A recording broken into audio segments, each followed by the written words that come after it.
187 and 211 in progress. Group of African Americans known as Unchained Talent and Woodwork proceed with caution, extremely dangerous. Welcome back to Maryland Morning with Sheila Kast here on 88.1. I'm Tom Hall. This Friday night, production at Lake Clifton High School will depict life on the streets of Baltimore. Written and performed by students at Lake Clifton, the play is called Who Will Heal Our Community? My guests in the studio are the director, Christina Youngston, and Antonitio Briggs, who plays one of the lead roles. Welcome to Maryland Morning. Thank you. So, Antonitio, tell us about this play. This play is going to be very true to what's really going on in our community as of right now. A lot of the gangs and the drugs and the violence and the diseases that's going on, and we're showing what's going on in our community and just the solutions that we could heal our community.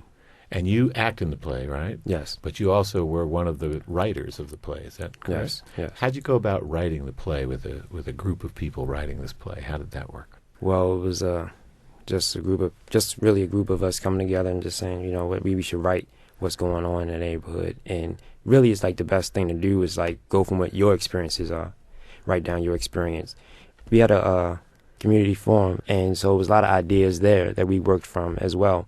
Chris Youngston, tell us about Unchained Talent. What is that? Unchained Talent is the performing arts program at Lake Clifton High School, which was born out of the response to the fact that there hadn't been performing arts at the high school in 5 years and no theater in 10 years. And they have a beautiful space, which hopefully your audience will be able to see on Friday at 7 when they come to see the show.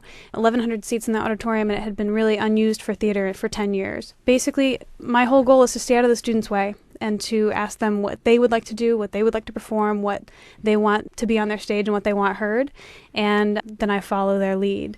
I had been working at Civic Works, which was right next door, as their volunteer manager, and being there to coordinate a volunteer project, I was shown the auditorium and told really that nothing was happening there. And my heart sank, because that's what I did when I was in school. It's a place that I felt very comfortable and I belonged backstage at the theater.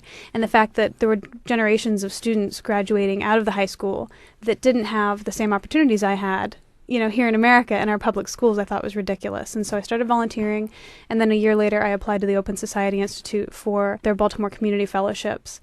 And I was awarded a fellowship to work for 18 months to take the program from all volunteer-based to turn it into a nonprofit that'll be able to continue into the future, so that there won't be a time when here at this community public school where there's no performing arts again.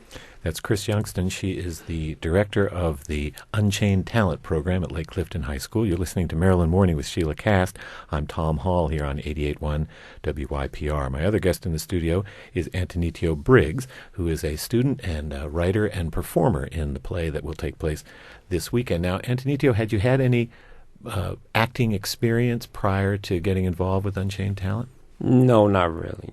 I had done a few school plays, but it was mostly like ensemble, things like that. Never really had any speaking lines, so I just came with what Chris said, raw talent, and just went for how I felt inside. I mean, was theater something that had always been of interest to you when you were little? Did you go to a lot of plays and stuff? Did you hang out at theatrical productions? Not exactly plays, but acting. You know, I wanted to be, I still want to be a star, you know, movie star, you know, in the movies. And I said, well, acting was speaking to me right now. I want to do acting right now. And so it opened doors for me, like in theater. You know, theater is a great place to be as well.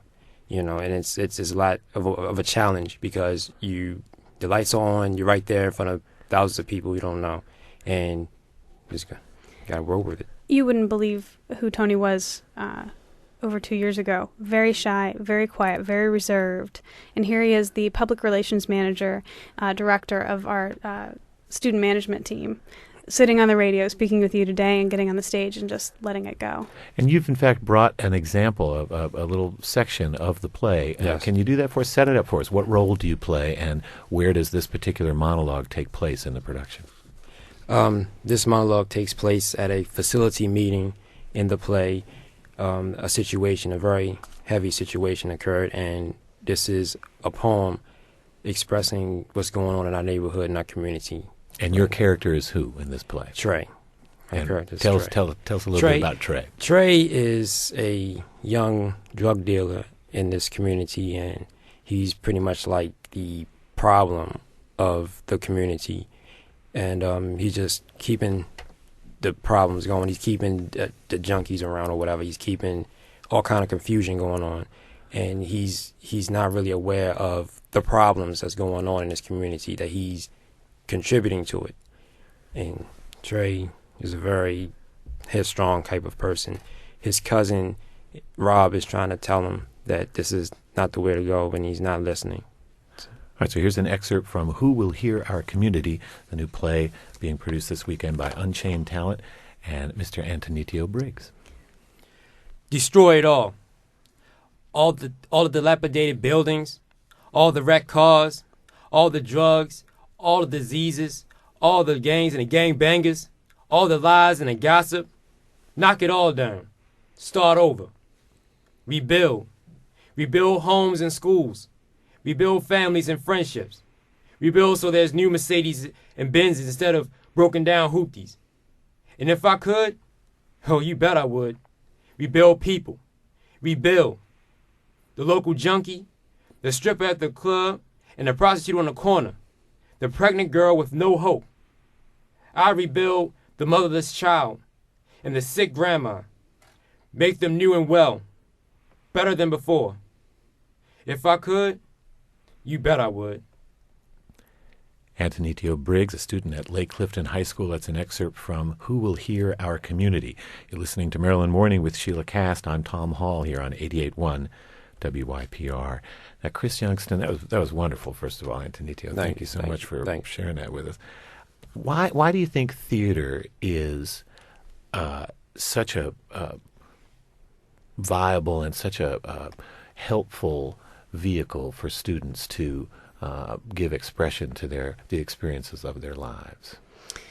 Well, I think that one of the biggest things that the theater medium does for the students that I work with is it's a place where people come and they sit in a dark room and they look at the students on the stage and they listen. And it's especially the way that we do theater through Unchained Talent, where a lot of the material we do is student written and student driven, based on topics that they want to explore. It's a time for them to really express themselves and to have their voice heard and to have their voice matter in a way that teenagers don't often. And I think that teenagers are more of an active part of the community than people give them a lot of credit for. And because they're able to write the material and have everyone come and listen, and there's a live connection with the audience. The audience reacts. We're always shocked at the things that they laugh at and the things that they holler at. I mean, it's a very interactive audience, who comes to our shows. A lot of times I think theater has been people come and they sit quietly and they react inside themselves and then they go home. Well, I think it's a much more vibrant space when it's more community theater like this, and people come and they don't like what they're seeing on the stage and they're gonna gonna tell you about it. Sure. Yeah. So it's a good way for the community to interact and communicate also with the students and vice versa. Now, Antonitio Briggs, do you bring a lot of personal experience to this role? How do you prepare? I mean, the monologue you've just read for us is very powerful, and it really sums up an awful lot of the problems that folks in your neighborhood are dealing with on a daily basis, doesn't it? What is your own personal experience with some of these issues? Well, I live in the community. That's one thing. And what I see is pretty much how I feel, and so I write it down and I express it with being on stage and with doing this play. It's just what I see every day, day to day. And Unchained Talent has been up and running for a couple of years. Have you been involved in some of the prior plays as well? Since day one. Mm-hmm. I understand that you did a play last year called You Think You Know Me, But You Really Don't. What are the things that people don't really know about you and your fellow actors and students in this program? Well, what people don't know about me is... Well, because I think people may bring certain assumptions about a young African-American male living in the inner city in Baltimore. They might have some assumptions about that. For example, the dropout rate for young African-American males in the city of Baltimore has been as high as 76%. Now, you're on track to graduate in about a year and a half. You're a junior now. What do you think makes you and your friends who are going to succeed in high school different from the folks who don't? We're determined. We're determined and we're focused. And